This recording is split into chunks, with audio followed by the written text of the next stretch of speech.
The flames are moving down this hill very fast, and the wind's very strong as well. We're getting blown around, and there's dirt being flown up everywhere. Look at the spinning inside that cloud of smoke up there. Telling you about the big one up there. Obviously, we're all looking at that.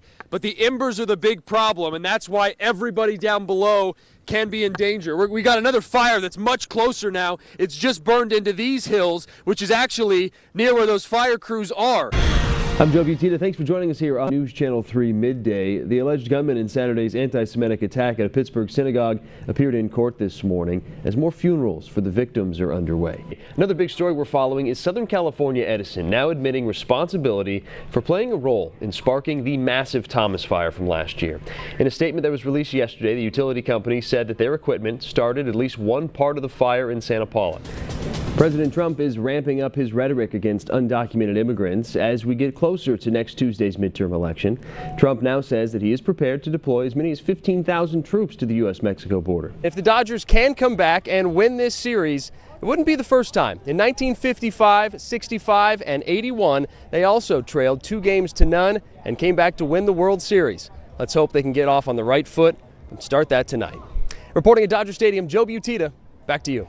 We found another horrible neighborhood, and this is just one of them. This is Randall Road, just off of San Ysidro Creek, which is right behind all these big trees. Every home on this street is a total loss. They've been just wiped out by all the mud and debris that came flowing down this area. They were able to carve out just a little section of the street to get some emergency vehicles up here. The coroner's office was also up this direction. Just about 30 minutes ago, they dropped off family members that were coming back to one of these homes, and there's still bubbling of either gas or water lines that are in this area.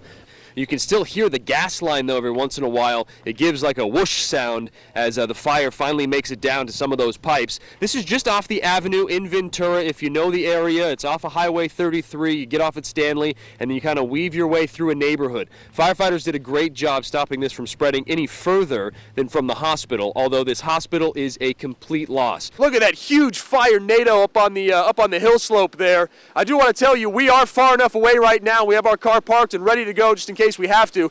District attorneys from 4 California counties are in Santa Barbara today, beginning face-to-face discussions about the Golden State Killer case. I spoke exclusively with both the Santa Barbara and Sacramento DAs this morning about the mountain of work they have ahead of them. Folks in one part of Lompoc a bit rattled this morning after a potential gunfight in their neighborhood. They heard the loud bangs waking them up Thursday morning. Neighbors off of North Avenue and North A Street found bullets and bullet holes outside their homes. I'm standing in the Hawaiian Village apartment complex, or at least what used to be the apartment complex. The gas company just got here to turn the gas off. We still have flame, smoke, a lot of smoldering cars, and people who lost everything. The Thomas fire taking no prisoners overnight, starting in Santa Paula and then blown by strong Santa Ana winds into Ventura. Wind-driven fire got real big, real quick. We've had huge evacuation areas. Residents have really heeded our warnings. We want to get it out that we really appreciate them getting out quick, allowing firefighters to get in and do that structural protection that's so important. Homes reduced to nothing but brick chimneys on Buena Vista Street, and power lines were down blocking streets. And just blocks away, the Hawaiian Village apartment building, collapsing in the heat and flames, the entire building gutted by fire. It was the grace of God that I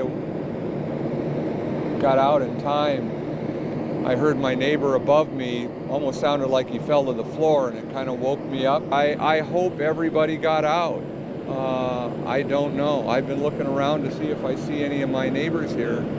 I don't see anybody. And you say you think you lost? I lost judging by what I see there, I lost all my belongings. Across town off Ventura Avenue, Vista Del Mar Hospital is gone. The roof falling in on itself, and a gas line near the entrance blowing flames. As the sun came up, we got a better look at the devastation. High up in the hilltops of Ventura, these are some of the most devastated communities. That home continues to burn. These two are already gone. And neighbors nearby, they're just lucky their home was spared. Luckily, as me and my stepdad were some of the last people to leave, we got our neighbor who didn't have a car, couldn't get their garage open, so we were able to get them out too. We're at a friend's who sort of has a view in Pierpont. We were up on his roof, and it was just it was surreal just to watch Ventura burn. Yeah, I'm heartbroken for my neighbors. I'm heartbroken. They've been here for over 30 years and have done so much to this place, and their son's going to get married in the backyard in April. I'm just heartbroken for them. We take you to live pictures now high above the city of Ventura. You're looking at yet another home that is going up in flames now into the 11 o'clock hour here, and we're watching more of these homes. They say it's 150, but unfortunately we expect that number to go way up. Back here at the Hawaiian Village apartment complex, check out these cars. They are smoking and they are torched. Just another reality that the people are dealing with as they start to come back to this community. A lot of them walking in right now that the gas has been turned off and seeing it for the first time.